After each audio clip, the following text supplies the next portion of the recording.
So welcome to everybody listening. This is the Hearth, and today we get to do an interview. Every once in a while, we get to interview one of the luminaries of our field and people who have helped create and establish and carry on the work of pre and perinatal somatics. And today we get to interview Tara Blasco, which is really exciting. Tara is now I forget are you co-founder, co-developer, I co-director, am co-director? the director of the BEBA clinic Mhm. and the president of Castellino Training Corp. Yes, Yeah.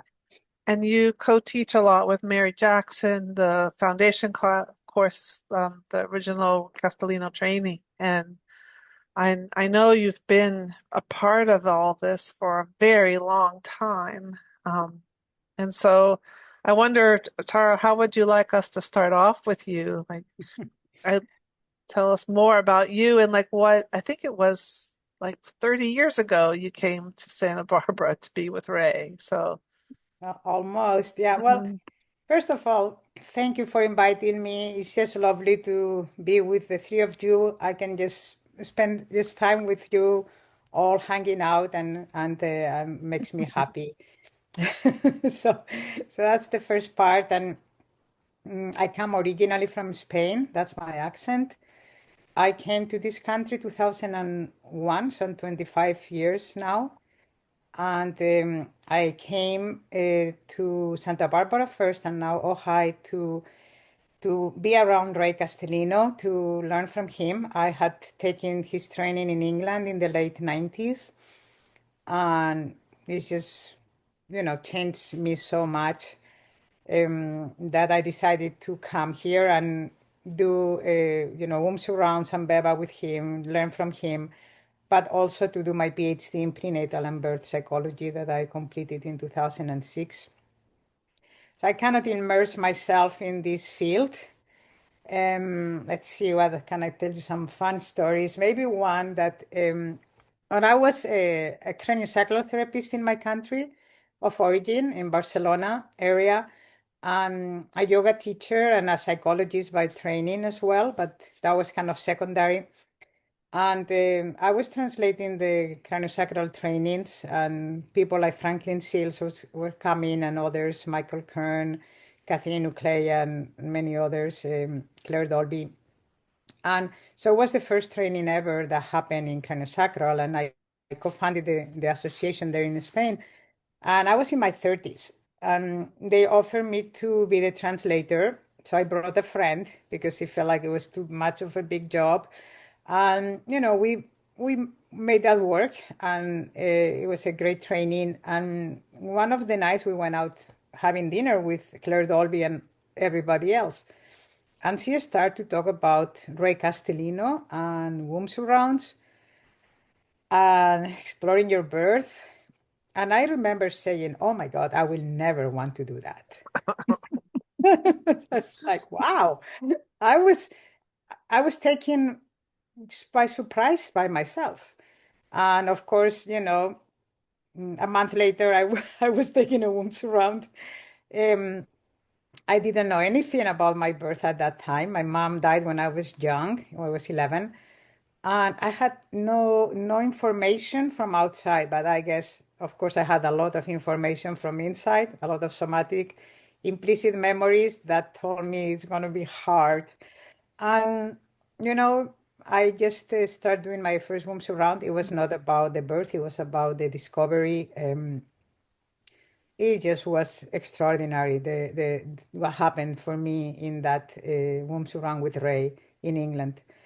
Um, I felt welcome for the first time in my life when I didn't feel, when my mom discovered the pregnancy. She was too full with other three toddlers and a baby at 3 months, my sister. So I Wow. didn't have, yeah, yeah, so my beautiful mom, she was only 26. And I think it was too much for her. So I didn't get the imprint of feeling welcome. And I didn't even know that. I knew nothing about my early life. Okay? But it had been playing out in my life all along to feel like I didn't belong, that there was something wrong with me. I would go to a group and always feeling like, I just want to go. I just want to go home, you know. So that was to understand that that was coming from the discovery of my mom's pregnancy. It was huge for me.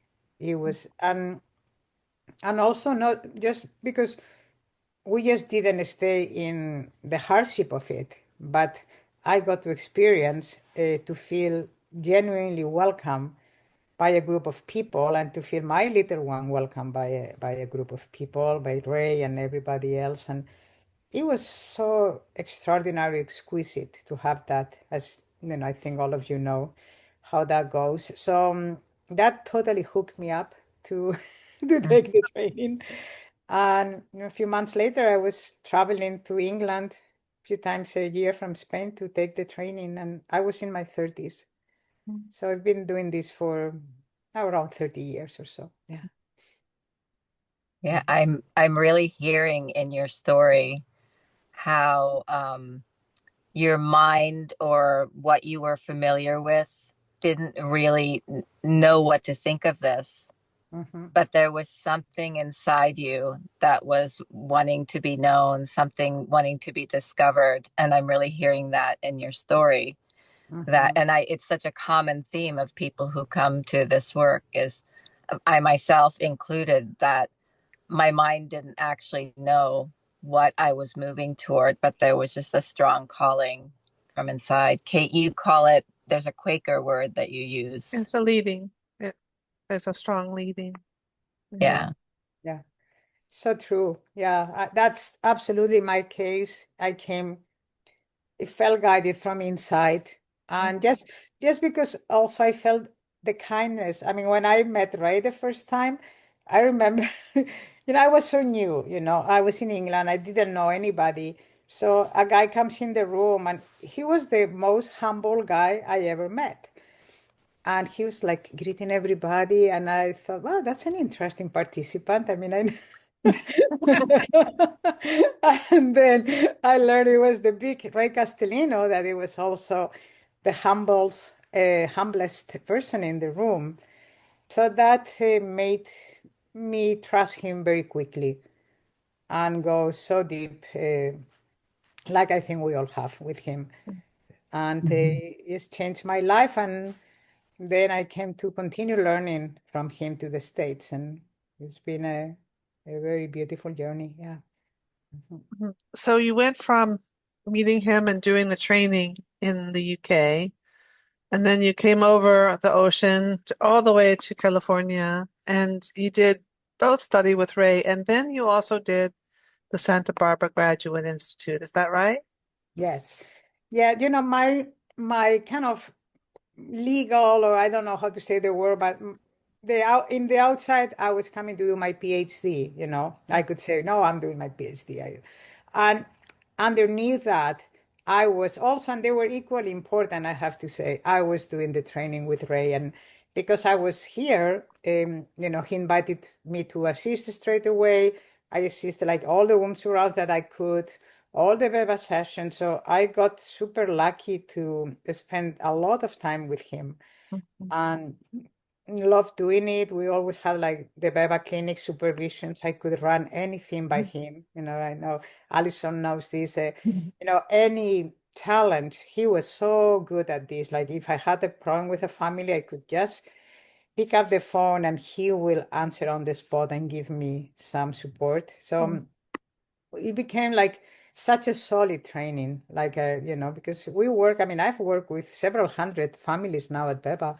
We're in the 350 or so. So we have done a lot of families. And since 2012, I start to co-direct the clinic with him. So I kind of took a lot of the responsibility, organizing things. BEBA started to happen at my house since 2004 in Ojai, continued in Santa Barbara for many years. Now there is another branch at Allison's house. So, Mhm. yeah, things continue growing. Yeah. Well, I don't know for people out there that do they really know about BEBA, building and enhancing bonding and attachment, and I always remember seeing the videotapes of you and Ray playing with families, and I just wonder if you could just describe for people more about what the BEBA clinic is. Yeah, absolutely. As you say, BEBA is a nonprofit organization founded in, I think it was 1993. And Ray and Wendy McCarthy back then wanted to learn from babies how they were showing their stories and how they were communicating. So it was a very pioneer endeavor, and it was a research clinic. So we used to videotape the families and started with babies. Then it grew to all ages. Children have worked with all ages, from babies to teenagers, all of us, and it was a place where families could come, especially if there was some early trauma, like sometimes was birth trauma, but also early bonding and attachment challenge or separation challenge, or it grew to many topics, children rivalry or the loss of a parent or the loss of a family member, or problems with sleeping and problems with nursing. So we just continue growing, tantrums, growing in all directions. But basically the goals were three: supporting the healing of trauma, supporting bonding and attachment, secure attachment, and supporting the healthy communication in the family, having Oh. Yeah, I've a been good through this. harmonic resonance. Oh, wow. Yeah, well, I've been Yeah. through the advanced family training, and I love playing with families and helping families understand the dynamics and allowing children and babies to show their story and to work with parents. And I know Eileen has been through the training, and I don't know, Allison, you've worked there. It's like Yeah. you did so much um, with the BEBA clinic also. So, Yeah, and Tara and I have worked with families together as well, which has been really wonderful. Yeah. Um, Yeah, Alison and I, we know each other since the early 2000s. We have been mhm. collaborating a lot at BEBA, and then later on with supervisions and, continuing Yeah, the one work. of the Yeah. things that's actually, as you two are speaking, one of the things that I really learned in this work and really learned from Ray is the importance of having several people in the room holding different layers, um, being with the parents and the children. And I wonder if you'd say something about that in this approach, that how interested. Mhm. Um, Yeah. yeah. Yeah, sure. Well, the model that we use is to work with teams when we can. So the BEBA clinic is a research clinic, but it's also a training clinic for people to learn how to do the work. So we have people that come videotaping, and because we videotape the sessions so that we can do the research, and sometimes we use it for teaching purposes. And once people have done the videotaping for a while, they come to assist. And then after assisting, they can co-facilitate and then facilitate solo. So what that means is that we might have in the room a couple of people, apart from the facilitator. You can have a co-facilitator. And if that is the case, one will pay more attention to the parents and the other more attention to the children, but we stay in connection, because what we do is we are with people wherever they are, and the information comes from the interactions, from the play, from the energy that happens in those interactions.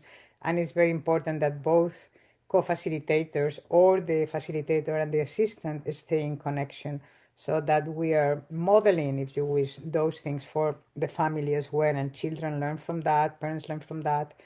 So it's a model that includes several layers of support, as we call it, but which is great when you have them. But sometimes, I have done many families on my own as well. So, I think we have to be rounded to be able to do all things, because many people live in places where they cannot have an assistant or, or a co-facilitator, and that's fine.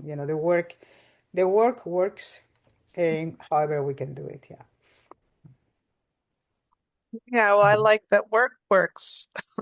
I'm wondering, Tara, if you could give people a sense of like what happens for families. Do they they come in because they have had some kind of rupture, and then there's this play, and then there's some sense of it's more than just play. There's principles and there's tempo and pacing.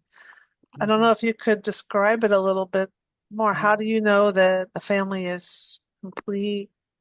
Just a few more little bits about BEBA, and then we'll switch to the Castellino. Sure. Yeah, be happy to. Well, there are different layers of what we offer at BEBA, and we start seeing what's the intention of the family.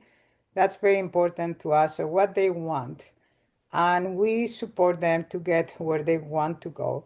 And parents normally voice their intentions for themselves, for their children, and then children show their intentions when they are in the room, often in the playing, because we offer a room full of toys for all ages.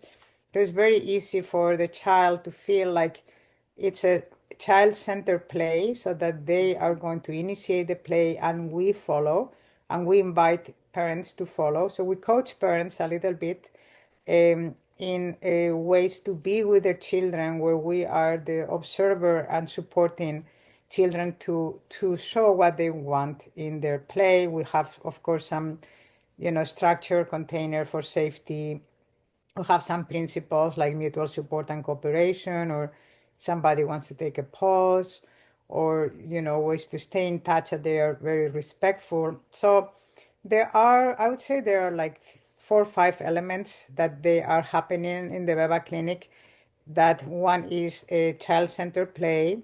The other is a pre and perinatal, therapy, and that means that we are supportive of children and parents to bring things that come from the pre and perinatal life, and we're very used to support the exploration of those things that normally don't have articulated words, but it can be the child, let's say, have experienced a traumatic birth. We create the support so that the parents can tell the story of what happened.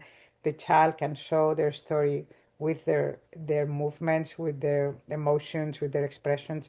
So that will be the aspect of pre and perinatal. We also bring craniosacral therapy. So we are all craniosacral therapists, and sometimes, as you're saying, the slow tempo, the touch, the holding, the long tight, all those things open the door to go to what it is implicit. So we try to just get out of what we already know to what it is implicit, and that is somatic, is in the body. So there's, somatic approach, somatic therapy, if you wish. There's coaching for parents, and there is a form, a structure that we use to follow through the sessions. So I think I will say that much, because unless you guys want me to say more about it. Yeah.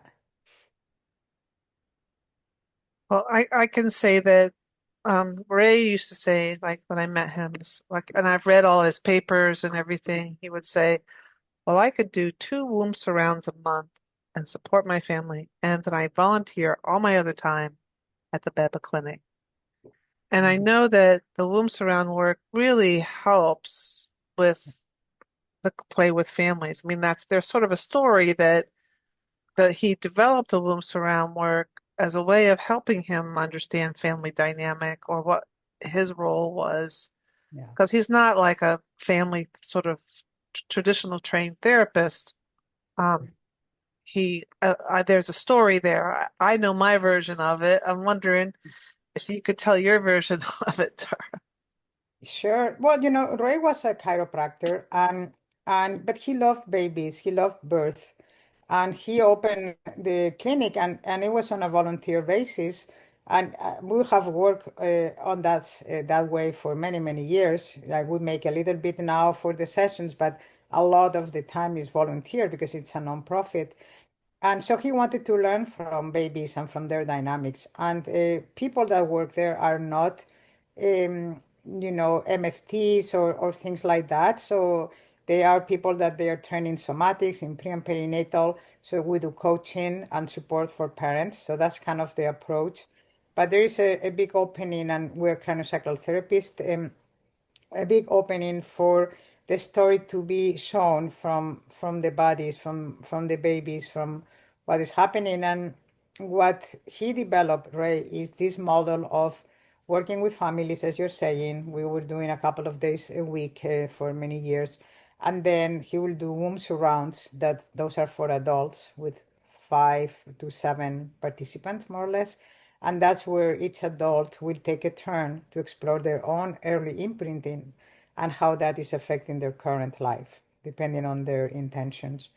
And so it's a very, very comprehensive system, if you wish, because sometimes even parents will come to womb surrounds so that they will have their own experience of what it is to work with their early material, and that will help them very much resonate with their children, but also differentiate if there are things that are coming from their own history, their ancestral history, or their imprints from their own birth, etc.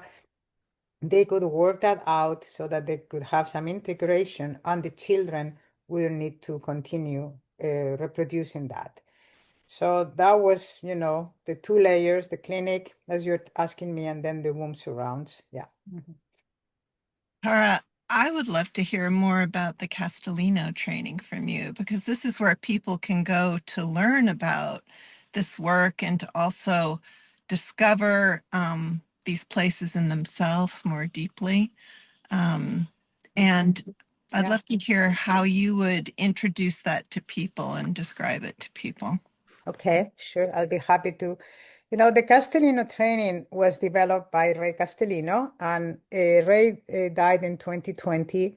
But, Mary and I were teaching with him. Alison was also just going to start doing more teaching with him. And so we were already in the process of facilitating these trainings with him. For me, it was since 2011 when we brought it to Spain. So the training is a prenatal and perinatal, meaning perinatal means around the time of natal birth. So it's an exploration of the imprints that happen around those times. And basically we explore preconception, conception, gestation, birth, discovery in the mix there, and birth, and the first years mostly, the times after birth. Those are really very, very important times in our lives as humans, because we are coming, and whatever happens first in those early times leaves an impression in us.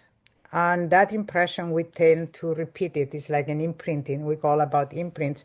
And because at all those times, we are still a preverbal phase, until around 18 months, we start in average, with more words. So all that time, it's very experiential, very somatic. Things are recorded implicitly in the body, in the field, in the energetics.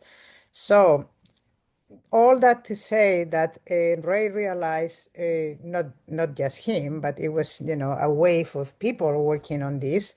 He worked with others, Emerson and other people. I collaborated with many people. He was a very big collaborator. But just saw the importance of exploring those early lives, imprints and experiences, and see how much they were conditioning who we are later on.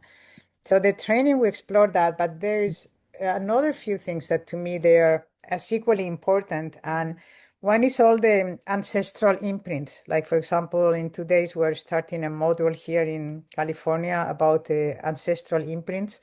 So he was also very big in seeing what has happened before in our families of origin, that it was undigested or unfinished by our ancestors, and that we have identified with, and we are carrying on, and we are expressing in our lives without even knowing that is there. So that's another big part of the influence. It's not just the pre and perinatal, but also the ancestral lines. And in there, he developed ways to explore things that they are so profound on how those we can, carry these experiences when they're unresolved, when they're what we call double binds situations. There feels that there is no win, where people felt like they couldn't get to a good outcome. And that created a lot of fragmentation in the families of origin and a lot of fragmentation in the psychic, in the mind of the person. So that's another big part that we work in the trainings. And then, how to learn to facilitate families in this way that we're describing, how to learn to facilitate womb surrounds, small groups, and also how to learn to facilitate individuals and couples. So that's the training.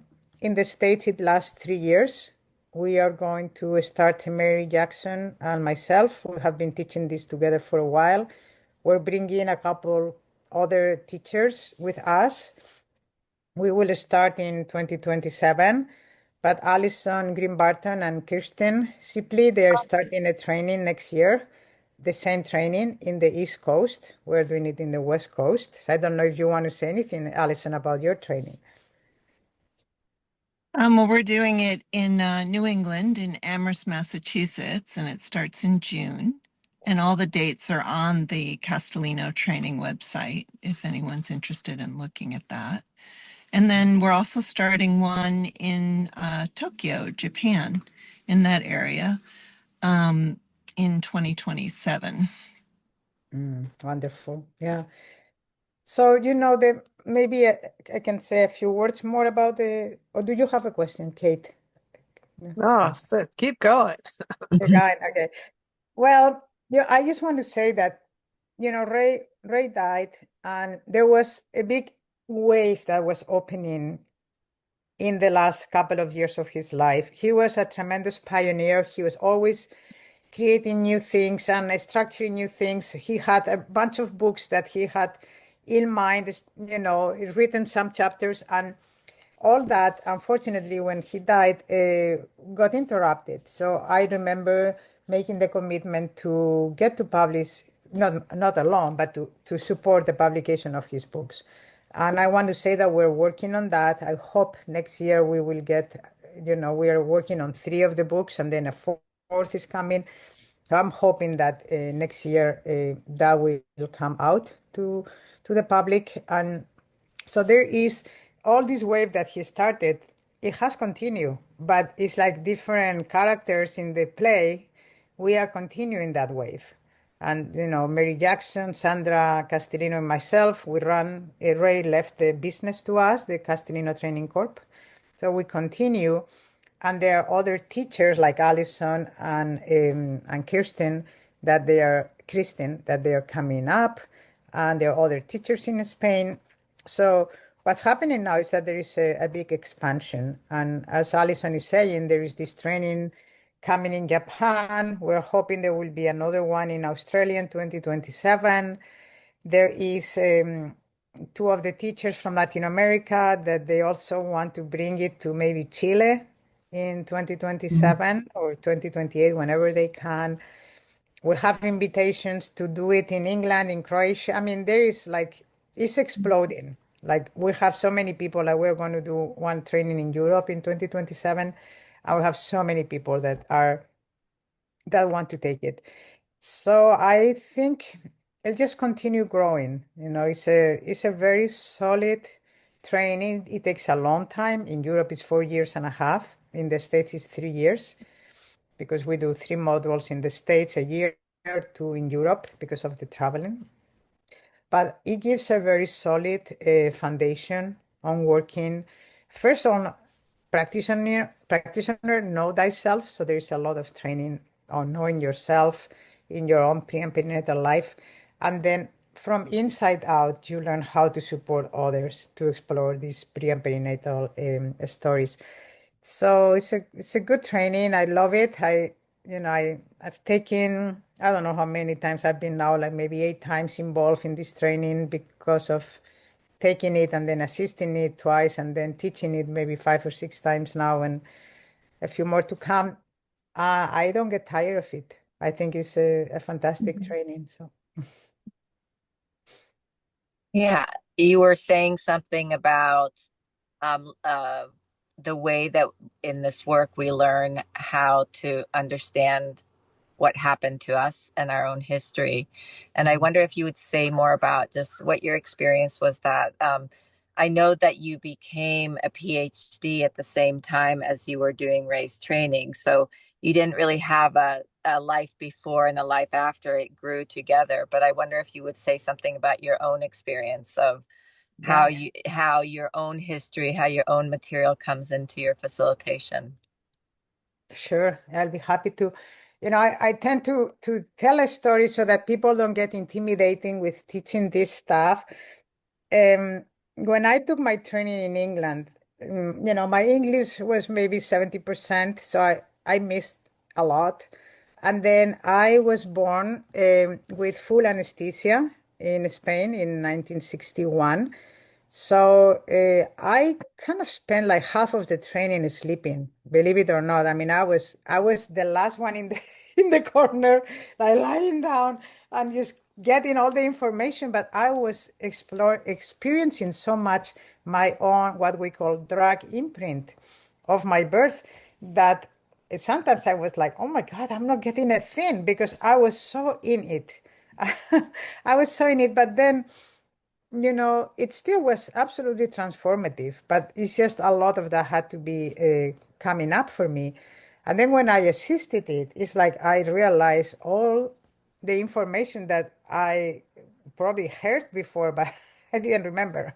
So I kind of got another layer of it. And of course, reading and doing my PhD made me put my, more scientific or researcher hat or whatever, and more my rational mind, and I could understand a lot of the field. So it came in layers for me, but I started from a place that nobody would have thought that I will be teaching. Honestly, I was probably the last one in the queue, but yet, so I feel I'm saying this for one thing, so that people don't feel intimidated by the work, but also to say that I felt like it was part of my journey, my destiny to do it. I didn't think I was going to. I never thought I would come to the States. It was not like I didn't want it. I was not trying. It just kind of came, and then I embrace it, and I feel like I embrace it every day, and I love what I do. Yeah. Yeah. Mhm. Tara, Well, I've always been so touched by your 100% commitment to this work and to getting it out into the world, and your ability to stay with it and to follow through. I mean, I feel you've done so much for the Castellino organization and putting this on the map in the world that I feel you're equally a pioneer in Mm. this work. And I really honor you for that. Thank you for saying that, Alison. Thank you. Mhm. Yeah, I do it with a lot of joy, It's just part of my purpose in life. So it's not an effort. Of course, we all put many hours, so it's not that I mean, I put my hours, but I do it because I want to do it. And I still enjoy doing it a lot. Yeah. Yeah. Thank you. Yeah. Well, from someone who's been through at least the version of the Castellino training that I was trained through Myrna Martin, I remember the countless hours of processing. You would, um, at least 3 of the days, we would do what we call long turns, where we would practice on each other. And Yeah. this was a great way to learn about just how many patterns there are out there and people's responses to interventions and experiences prenatally, ancestrally, birth, after birth. And one of the things that we talk about a lot is it takes a long time to learn. And I don't know if you'd like to say anything, Tara, just about like Mm. people can come and they're turned on. They're suddenly like, oh my God, my life is so turned around and so different when I know all of this. and yet there seems to be a maturing process or like some kind of wisening or seasoning process that really helps. So I'm wondering if you could just say a few words about that. Yeah, that's a good reflection. You know, Ray used to say that the last module we will do envisioning the 5-year plan and the 10-year plan. And so he used to say that it takes at least 5 years to start feeling that you are getting to do the work. And at least for me, it took like 10 years to feel like I was doing, good work or decent work. Um, I had a lot of doubts on, some people are very fast and they just do it and boom, bring it out. But it took me a lot of time of observing, learning from others and valuing. And I remember it was about 10 years into the work with BEBA that I felt like, oh, now I think, yeah, I think it's good. So it takes time because it takes time to integrate, to learn. It's not a word that is not simple, it has many layers. And I think you get wiser, as you're saying, as you do it, because it involves both brains. It involves the rational brain and the intuitive brain. So I think we do our best work when we are on the one thing we know a lot, right? Because we have read, we have studied, but then you just have to be present. And in the moment, things come up to you, things stand up. And then you have a wonderment, I wonder how was that for, and you might ask, so, how was it for your mother? Or, I mean, so you start to feel like almost like resonate to what it is in the field and you bring it up as wonderments. So we don't say, oh, this happened to you. I mean, we don't do that. It's not good work. But you can hold wonderments, and those wonderments come to your mind through your rational, but also through your intuitive brain.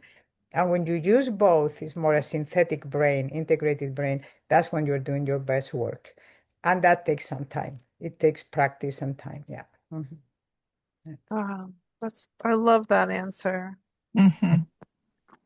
Well, just in the time that we have left, Tara, I mean, what do you see the future for the work? I mean, I know we've talked about its expanding nature, like it's exploding. People are wanting so much to understand the baby's experience, but what is your what do you see from where you are? Yeah, I love that question too. Well, I want to see from first of all, there's many people doing pre and perinatal work. So I want to honor that. And I think that is growing and that is expanding. And it's wonderful to see it in Europe, in here, in other countries in the world, in other continents. So I think the awareness of the baby being a conscious being, conscious and sentient being, and how we have memories from our prenatal and life and birth life and so on. I think that's growing, and there is more and more research. Also in the ancestral imprints, there is a lot of research coming up, very interesting. So I think those things are super important. That is just growing everywhere and it's exponential. And once there are more studies, it's like goes like a mushroom, right? So I think the mushroom of awareness of pre and perinatal and ancestral imprints field is growing. So I think that makes me happy that, I hope that it will influence more and more in birth practices, that there is more awareness in conception practices, including art, assisted reproductive technology. I think there is a whole world there that we can bring more consciousness and love, more presence into how these procedures are done. And I think we have a big role to play in helping develop systems of birth and supports supporting midwifery, supporting home birth, supporting um, you know respected birth, as they call it in Spain, at the hospitals and so on. So I think we can have a lot of influence, being aware, for example, of what happens when a baby is born by C-section. Now it's just to name one, right? Because it's so common. It's about 32%, I believe, in California right now, the rate. And so we need to understand the imprints. We need to understand what happens to bonding and attachment, what happened to the mom, to the baby, to the partner. So I think there is a lot of that that is growing, and I am very happy about that. And then for me personally, what I feel is, I'm turning 65 next year, and I still think I have a bunch of years in me to want to work, but we'll see. And I will be happy to help create this structure for the Castellino training that, like we are creating, but consolidate that we develop more teachers around the world, more trainings everywhere, that Ray's work is published and is read and takes the place that it belongs to him, because he was such a pioneer that he was always in the field, and he didn't have the time to write all these books that he had in his brain, or he had notes or articles here and there. So I would like to see his name being, even more established. I think it is, but even more recognized in other places, and pass the baton when I am done to another, few people. We're three now in the board that will continue holding the Castellino training corp trainings in the future, and hopefully the BEBA clinic as well, to continue that. And if one day we have to close any of it, I'll be fine too, just find what is needed in every moment. Yeah. Thank you. Well, thank you, Tara Blasco. Thanks for coming and talking with us at the Hearth and letting us hear your story and all about the Castellino work. Yeah, thank you. You guys are so kind and sweet, and it was just lovely to be with all of you. Thank you for inviting me. Thank you. Thank you, Tara. Thank you. Thank you.